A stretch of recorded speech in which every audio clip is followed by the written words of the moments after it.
છાણી police team દ્વારા પદ્મલા વિસ્તારમાંથી ચાલુ જુગારધામનો પર્દાફાશ। વડોદરા શહેરના પોલીસ કમિશનર શ્રી અને ઉચ્ચ અધિકારીઓના માર્ગદર્શન હેઠળ છાણી પોલીસ સ્ટેશનની ટીમે પદ્મલા ગામના પછાત વિસ્તારોમાં ચાલતા એક જુગારધામ પર છાપો મારી સફળ કાર્યવાહી કરી છે।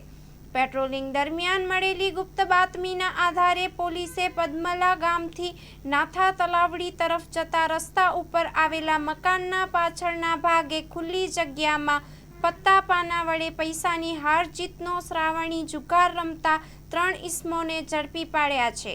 કાયદેસરની કાર્યવાહી હેઠળ કબજે કરાયેલ મુદ્દા માલ, આરોપીઓ પાસેથી અંગઝડતીમાં મળેલ રોકડ રકમ 4800, જમીન પર દાવ તરીકે મૂકવામાં આવેલ રકમ 7190, પત્તા પાનાના પેકેટ કુલ 52 નંગ, મોટી રકમ મળતા કુલ મુદ્દાની કિંમત ₹11,990 જેટલી છે।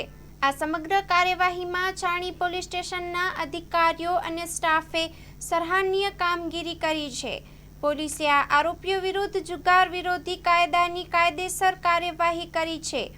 શહેરમાં જુગાર જેવી ગેરકાયદેસર પ્રવૃત્તિઓને રોકવા માટે પોલીસ દ્વારા આવી કાર્યવાહી સતત ચલાવાશે તેમ પોલીસે જણાવ્યું છે।